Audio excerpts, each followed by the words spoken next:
Welcome to today's episode of Expert Showcase. Today on the show we have Melendy, and she's going to be talking to you, teaching you, showing you all about how womenpreneurs can overcome stress and grow a profitable business.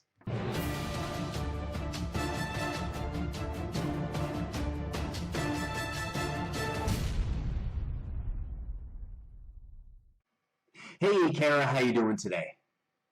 Hi, Chris. Good. How are you? Happy to be here and connect. Epic. Honored to have you on the show today.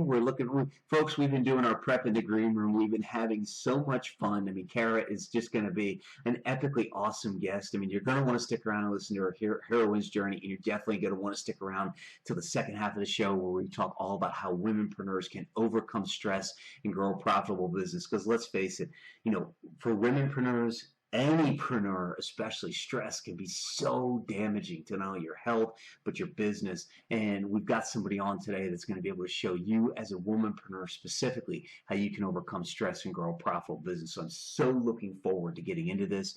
Kara, as we do for all of our guests, we want to dig into your heroine's journey. Now, if this is your first time watching the show, what we want you to know is this: we shortcut the heroine's journey to a beginning, a turning point, and aftermath, and we have our epic guests like Kara go through, kind of tell you a little bit about themselves, a little bit about their journey, so you can know them better, understand more why they're people that you need to connect with after you're done watching the show, and learn little bits of tips and tricks and gold, as we call them, golden nuggets along the way. So Kara, let's dive right in. Give us a quick overview of your heroine's journey. Sure. So just get started. And I can give a little bit of background on how I got into this work with women entrepreneurs, if you want to start with that. My background's actually in psychology. So very young, I was drawn to the psychology profession. I think I was about 12 in grade 7, and we had to choose careers that we wanted to do an overview of, and I chose psychologist at that time.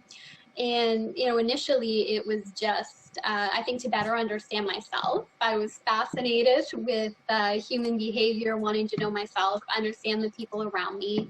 So I had my mind set on that pretty early on, and I feel blessed that kind of from a young age I knew that what I wanted to go into. I know so many people struggle with that question, and it certainly has changed forms over the years, but overall, it was something I felt called to do. So I went on to do my master's in counseling psychology, and pretty soon after graduating, I jumped into wanting to open my own practice because I had felt like, really it was pretty soon. I know a lot of people will, work in the field for years and kind of hesitate before jumping in head first with something like that. But I had felt like in many ways I had been waiting a long time throughout my schooling to do this. So, I jumped in pretty early, and that's when kind of the roller coaster journey of being an entrepreneur set in,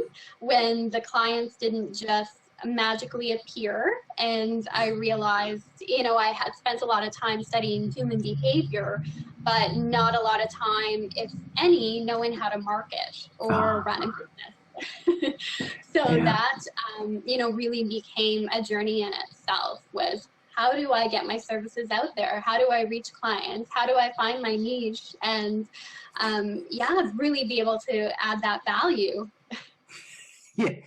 And that's epic. And really so it sounds like your journey started off as a psychologist, and really believing that was where you were going to make your mark. And then when I'll say you hung out a shingle and people just didn't come, then you figured there had to be another way and a different way to do it, and that's what led you into figuring out how to better market yourself and other womenpreneurs, which helps reduce stress. And that's kind of what led you into what you're doing today then. Is that a fair thing to say?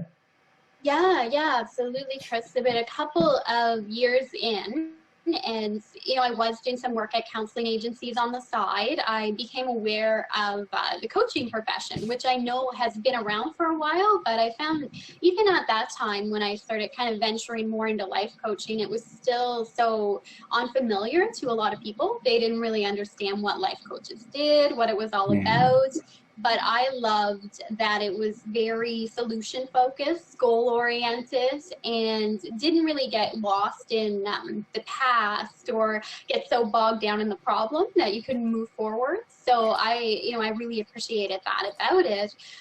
So pretty early on, I kind of ventured more into the coaching avenue, and then specifically wanting to work with other women entrepreneurs, mainly who were more spiritually minded, and really helping them, grow their own business and offer services so they could create, a large impact in the world, and not have to go through some of the struggles that I did, learning how to market everything and kind of doing it all backwards, really, in hindsight, seeing as how I approached it, right, without that knowledge of business and marketing.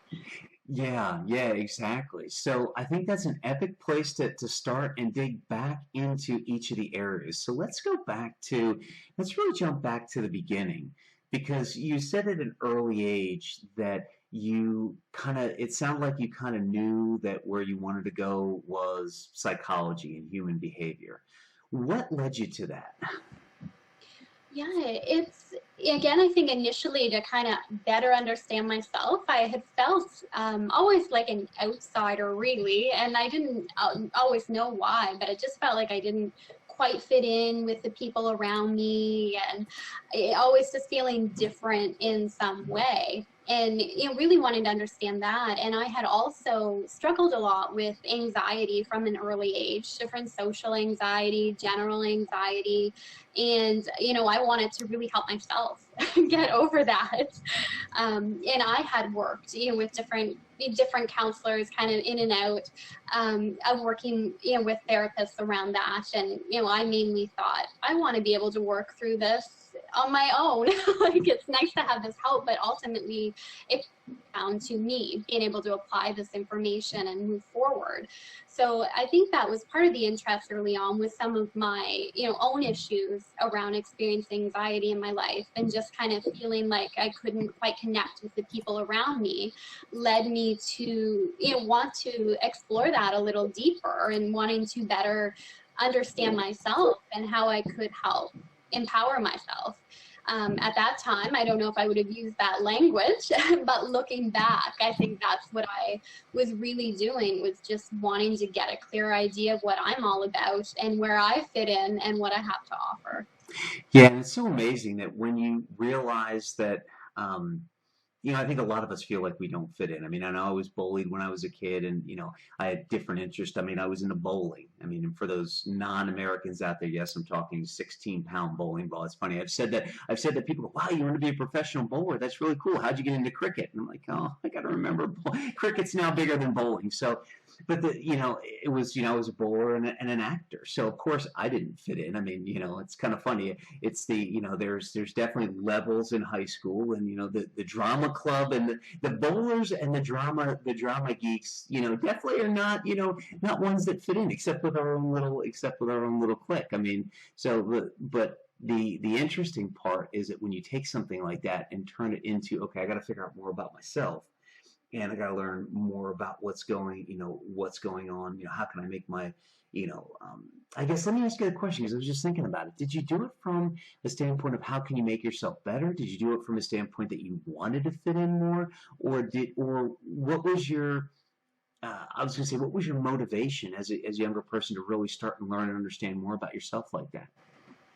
Well, I think at that time it was, honestly, to feel like I had to improve myself. Like, it was almost this feeling that I was flawed in some way. I mean, looking, now in hindsight, I see it differently. The goal would have been to really accept and appreciate myself. And, that's when I could really have stepped into my power. But then it was from a standpoint of what can I do to try to, fit in.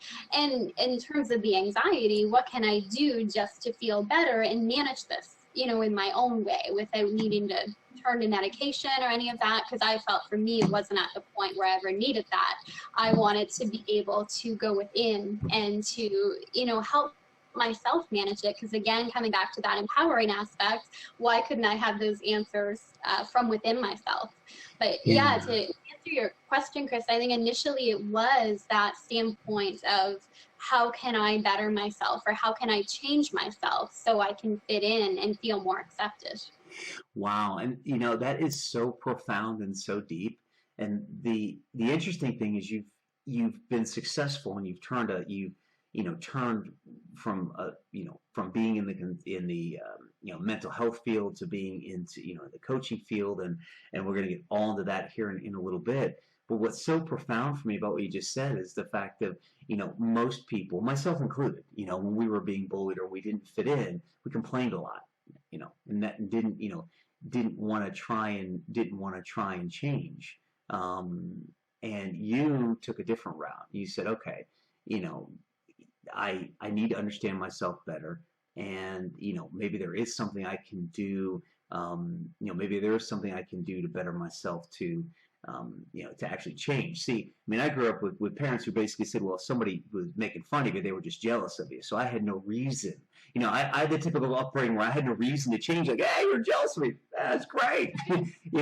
It's like, and it was well-meaning parents. And there's actually a reason for this story I'll get to in a second. A lot of us have well-meaning parents. My adopted parents are very well-meaning. They want to help you get over it. If you're overweight, they tell you you're just big-boned, and they want to try and con and ease, and make things easy for you instead of questioning, because sometimes they're scared because they don't have the answers. So the reason I bring all that up is to ask you about about your parents and your upbringing. Were your parents a driving force behind it? Like, did they say to you, hey, there must be something wrong with you kids, so go figure it out? Or did they play any, and I should have said with a bigger smile on my face, it was kind of a little bit of a joke. I know it's not, it did not sound joking, but it's kind of, it was meant to be a little bit more fun and lively. But did your parents play any sort of role in pushing you in that direction, or supporting you in going that direction, or telling you not to go in that direction? Honestly, I think a lot of it was internal. I tried to keep a lot from my parents. I don't think they realized a lot of what I was going through in school. And in terms of the bullying too, I certainly went through a phase where I was bullied.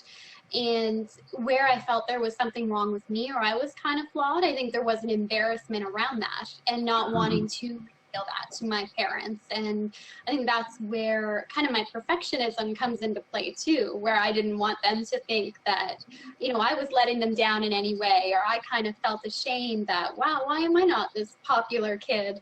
And I don't know if they did anything directly to put that pressure on me. I feel a lot of it was more internal. But it's interesting what you were saying about your parents and the jealousy. My mom would make that comment too. If someone doesn't like you, that just means they're jealous. They're jealous. But yeah, so I think a lot of it was just that internal drive. Like, I don't think my parents knew a lot of what was going on, especially my dad. My mom maybe knew a little more about bullying, and often later on, like, I would tell her after I was through things what was going on in school, and she was always somebody that would, if she knew, she would really kind of like, I'd be afraid she'd go to the school and like that kind of super protective parent. And in my earlier years, like 7 or 8, if there was any issues with teachers or kids, she would be in the school calling parents. So I think maybe that was actually part of it as well, why I wanted to keep it hidden, because I didn't want her to do that for me. Yeah. Well, and that's a great example of well-meaning parents making things worse when they're trying to make things better. It's like there is a level, and it's gonna be a real quick thing. There is a level where parents should get involved when their kids are being really bullied, and it's really, and when it's super detrimental to the kids. There's a lot of parents who get involved a lot sooner than, I'll say, they quote unquote should, and it ends up making it even worse for the kids. Where like when I grew up, it was, granted, my parents would get involved if really necessary, but a lot of it was go figure it out on your own.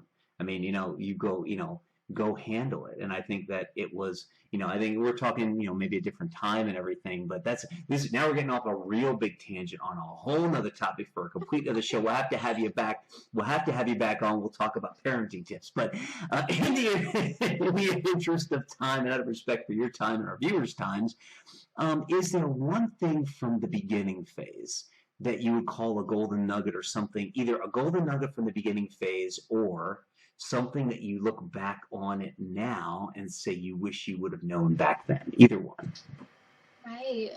I think the big thing was that I was okay just the way I was. Again, looking back, thinking I was flawed, when honestly, if I had just stepped into who I was and I was confident with that, everything else would have fell into place, because I wouldn't have cared what the other kids thought, and they probably would have been more drawn to me because I was so confident in who I was.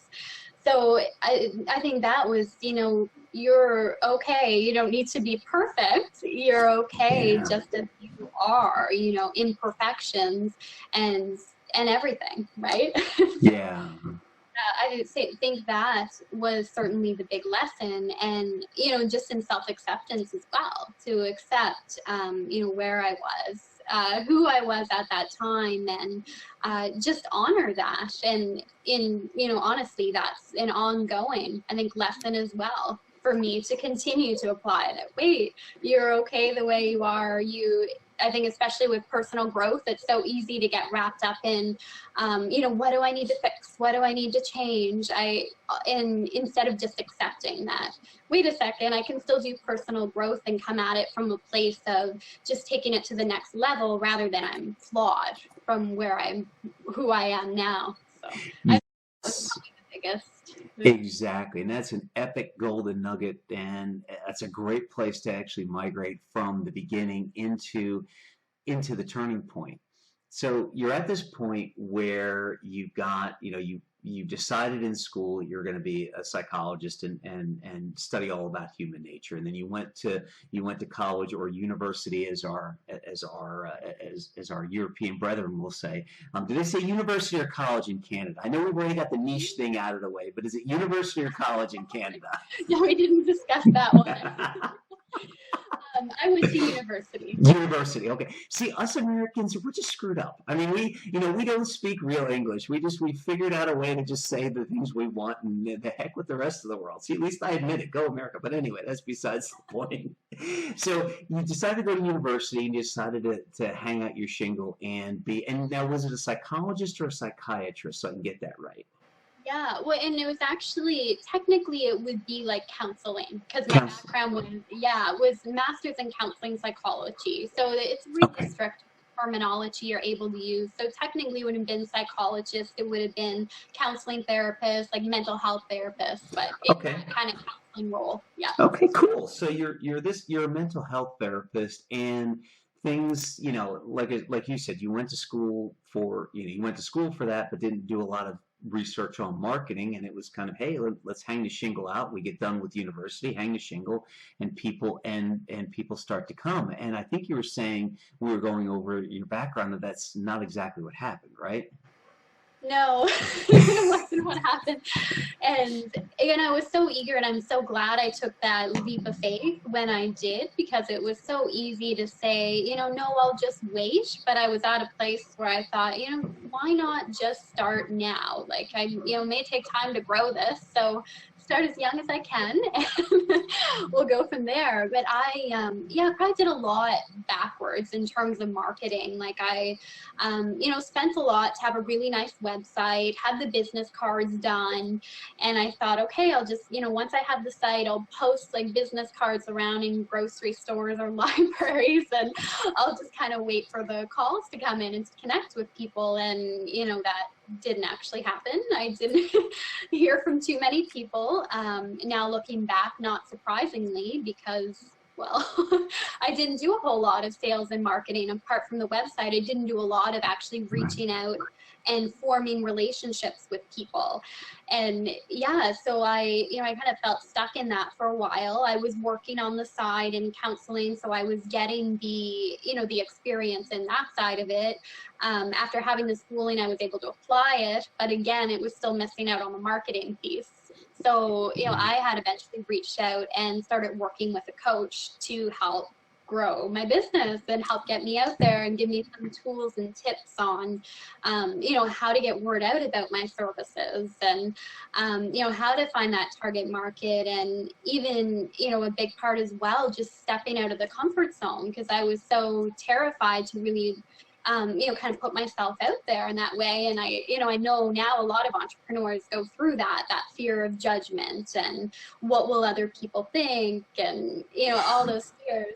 Well, and it's interesting you bring up the fear of judgment and what other people think. And I was going to make the joke. Do you mean that when people go to the supermarket, or do they call them supermarkets up in Canada? Do we grocery stores? There we go. See, I'm trying to learn how to speak real English instead of this thing we do in America. But see, when people go to supermarkets, they're not also looking for a mental health therapist. I thought that was just normal. No, just hey, you go to the supermarket, give me give me 3 pounds of meat and a mental health therapist, and I'm good for today, because I will meet the mental health therapist after I'm finished gorging myself on this meat. But thank you. But no, I need to help. But the interesting thing you bring up, and I want to pull something out of that experience. You did what a lot of people do, which is, and even I've suggested, at the beginning, clients do this. Go and you put your flyers up, and you put your business cards up, and you put things up. But the interesting thing that you said, and it's a reason that people do it and they don't even realize, because they're scared at the beginning. They're scared of that personal rejection. Granted, it's easier, and you can rationalize you can say, well, I put the cards up and I've done this. But I think what you're also saying, and correct me if I'm wrong, but there's, part of it is that fear of rejection. So when you're doing something that's nameless and faceless, like putting it up on a bulletin board, nobody has to reject you personally. If they don't call you, they're not looking at you square in the face going, I'm not going to use you. But if you go out and try to market and try to deal with people individually, then they could. I mean, do you think that played any role in how long it took you to do a different form of marketing? Yeah, I think absolutely. Again, that fear. And I would remember getting, when I would get a call or someone would come across my website, it was like part of me, was even terrified to see them. So like energetically, right? Like I was putting out mixed vibrations, really, to the universe, because part of me wanted the clients, obviously wanted the business, but then another part of me was just terrified to actually have people come in and see me. And that's where some of the self-doubt came into play too, like doubting my abilities.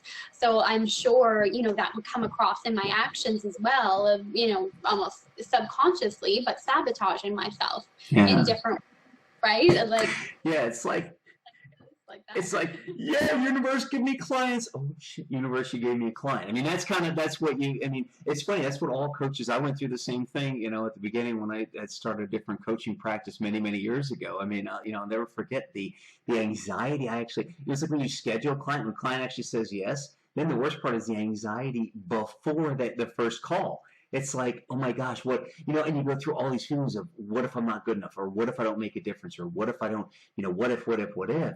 And the worst part when you're in the personal growth, or as I started off in the leadership field, you can't give those mixed messages to clients, because then you're never going to make the breakthroughs for them, and you're not going to be able to learn from what's going on inside yourself to make you a better coach.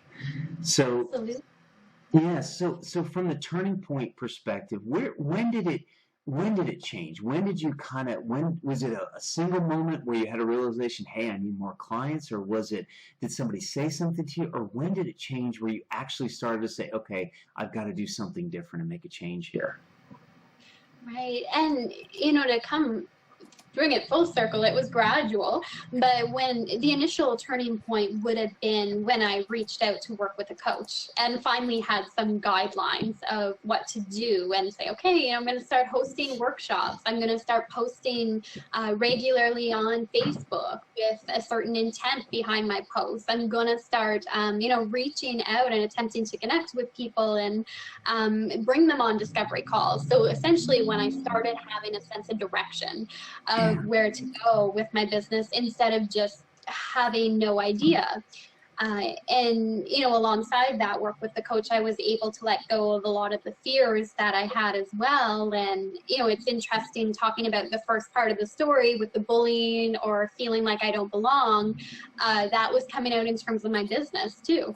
And it's interesting. I'm seeing your business, running a business seems to bring all your fears to light, all your weaknesses and your strengths. It just kind of shines light on it all. It is a huge magnifying glass. So, it's funny, Kara, because I got to take a quick digression here. I mean, it's so amazing. I'm thinking that we have to have you back on, have a complete different conversation, because you've got so much to share, and I think your journey is epic. I don't have at my command the time today to really dig deeper in, because you just also brought up, or I should say, you also just brought up something else, about having a direction and how that puts your mind at ease. So one of the things I want to tell the folks right now, we're going to wrap up the turning point and we're going to get into the aftermath. But part of that golden nugget that you just heard about having a direction is so key and critical. And I want to reach and talk directly to our viewers for a second. If you have fear that you're not good enough, forget about the fact that Kara and I are coaches, and forget about the fact that the first words out of our mouth are usually find a coach. Here's the reason why. Coaches can help provide you a direction when you're afraid that the direction you're going in might not be good enough. So if you're afraid of your own direction, if you're afraid of not knowing what's going on, if that fear is inside of you, and if you're always looking for the next swipe file or the next thing to come out because you feel other people's words are better than yours, find a coach to help you, find a coach to help you through that. We talk more about that. It might even come up in the whole Womenpreneur segment in the second half, but I felt called to right now reach out to people who are watching us that are afraid and just say, look, if you are, that's the best time to find a coach and get one that can help provide you good direction, because that helps you overcome that internal fear that the way you're going isn't good enough or isn't right. I mean, Kara, just real quick, does that resonate with you? Does that sound, am I on base with that? 100%. And I think it's interesting you mentioned that about being coach or promoting that. And I've heard that on podcasts before too. I'm like, of course coaches are saying get a coach. And it's interesting here talking with you, reflecting on my story. I'm saying the same thing because that's what my experience was, being genuinely like I, was lost without that sense of direction and that help. I was honestly wasting a lot of energy and time in the wrong direction.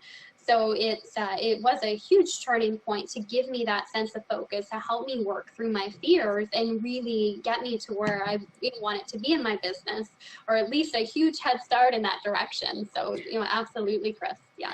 Epic. And I think that really leads us into, then we'll go ahead and jump into the aftermath. So, at the beginning, you felt you were going to go down the mental health counselor route.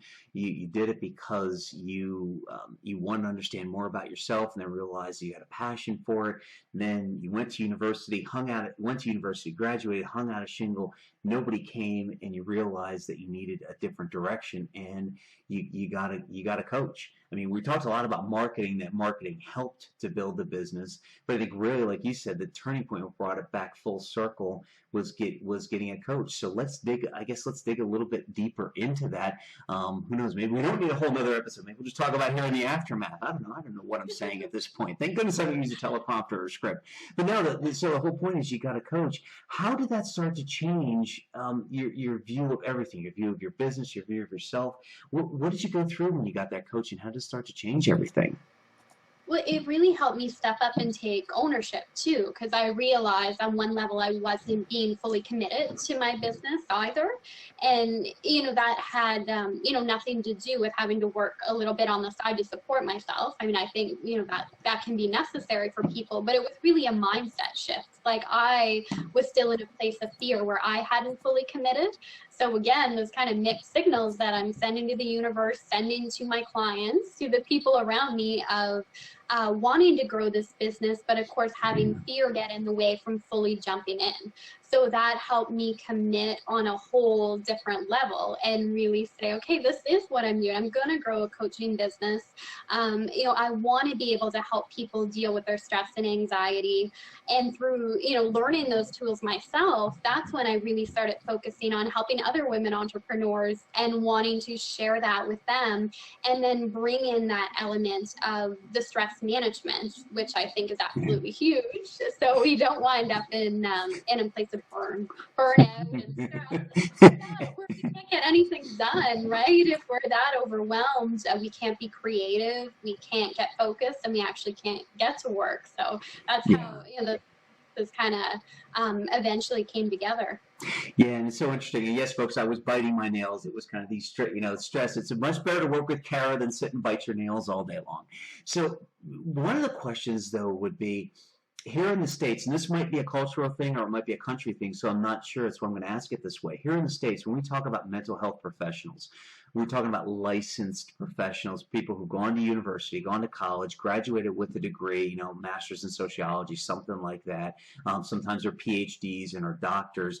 I'm not sure that, I don't know if licensed counselors need to be doctors, but I know a lot of them are actually PhDs and that sort of thing.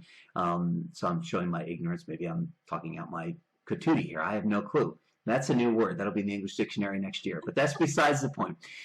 My question to you is this, is that in Canada, when you graduated and were doing the mental health counseling, is that a licensed professional where, you know, you can do insurance and that sort of thing? Is that what that is, or is it closer to what we would consider coaching, you know, basically life coaching and everything, where you don't really need an official license or an official doctorate, where it's you're a counselor that's just that's sitting there, you know, using talk therapy and everything. Which way does it go up there? Right, yeah, and that's a good question because there are so many different levels in the field. So when I graduated, it would be, you know, I considered like I'm able to practice mental health once I get registered. So that's kind of just another step as well. But as a registered counselor, there would definitely be, legislation or regulations around that where you can then work with different insurance companies or employee assistance programs to provide counseling and yeah. And here's the reason I asked that question, is because here in the States, and this is the second part of that question, here in the States, when a mental health professional, licensed counselor or psychologist, psychotherapist decides to go from that to coaching, it's a huge change for them, because they really have to, in most cases, they almost have to divest themselves from being that mental health professional, because it's a completely different thing. Because coaches, you know, hey, I'm a coach. I love coaches, but we should never be diagnosing mental issues because we're not skilled and prepared for it. So there are some that kind of straddle the line because they have both. But that's kind of the question I was going to get to, is you had a particular business model. When you switched to coaching, was it a complete switch in your business model where you really had to act different, or was it an extension, or how did that all work? Yeah, well, it's still me showing up for either client, but it's certainly, it's a different approach, right? Because it's, for one thing with the coaching, I'm working to find clients myself that I connect with and resonate with, instead of being able to, sign on with different insurance plans. Like you said, it's not kind of the diagnosing elements. So the clients that are coming in for coaching usually aren't coming in, for that kind of treatment of, helping with depression or anxiety, right? It's more, future focus. These are the goals. This is what I want to achieve. So it's a much lighter feeling to it as well. Just the energy around it is quite different, because you're not getting into the diagnosis and a lot of that stuff. So it really is a whole separate thing, absolutely, and often a whole different approach that's used as well. Again, it isn't so much going over the past, unless it's something that's still affecting you today. So it is different methods that are used and all that stuff. So it's it was a shift on many different levels. absolutely.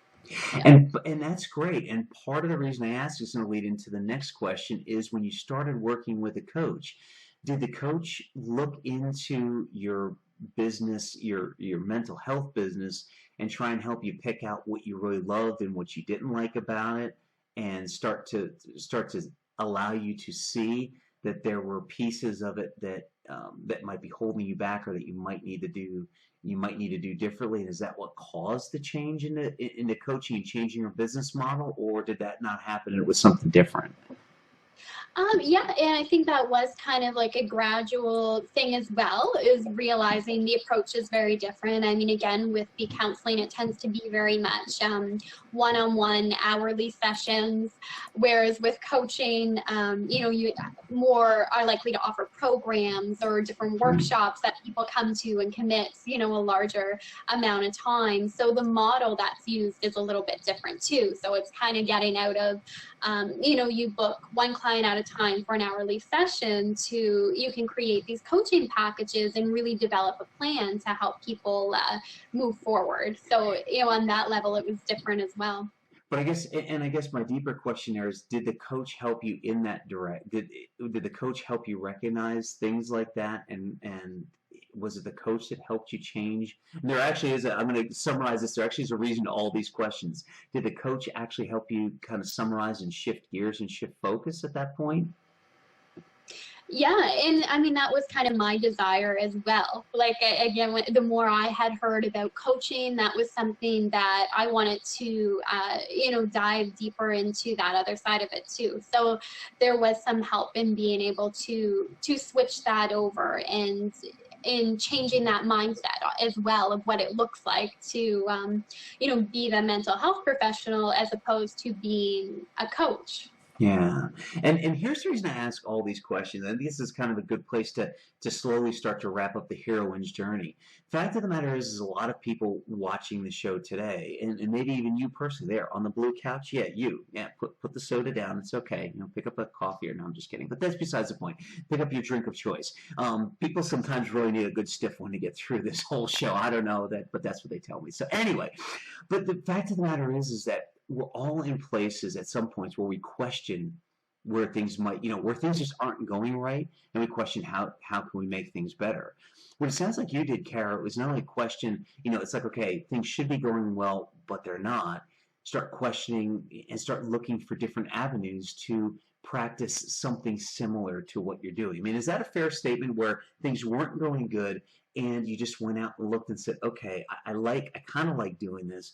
Are there different ways I could do the same thing that might go better for me? Absolutely, yeah. And yeah, I think it kind of evolves with me, and I'm sure my business will continue to do that as I grow and change. So, and at the time early on in my life where I was really trying to figure out and work through my own feelings of anxiety, being drawn to the psychology profession was something that was huge. And as I was able to work through more of that and at a different stage, then my interests also shifted, and who I wanted to work with changed as well, and what I wanted to offer them. And there's certainly a lot of wonderful, techniques and ways that I've learned to build rapport and connect with people from my training that'll, continue to help me, no question. But I think, that kind of evolution that you're talking about, Chris, was, the evolution within myself. And as I changed and I grew, my interest in what I wanted to offer changed along with that. Yeah, and I think that's a great place. I couldn't have said any better myself, and I think that's a great place to kind of take a breath for a second. So, folks, we're going to go ahead and take a 30-second break. On the other side of the break, we're going to continue talking with Kara, and this is where we're going to dive in to her whole expert focus and how womenpreneurs can overcome stress and grow a profitable business. And let's face it, those are two things that are extremely important to all entrepreneurs and womenpreneurs, in particular. Reducing stress, overcoming stress, and growing a profitable business. Because let's face it, you can't turn the light on for somebody else if you can't afford to pay your own electricity bill. I almost got that quote right. I'll get it right eventually. So, folks, stick around, and we'll be right back. To watch the rest of this epic episode now, click on the link below the video. Do it now. You'll be glad you did. Are you still here? What are you waiting for? Watch the rest of this epic episode now by clicking on the link below the video.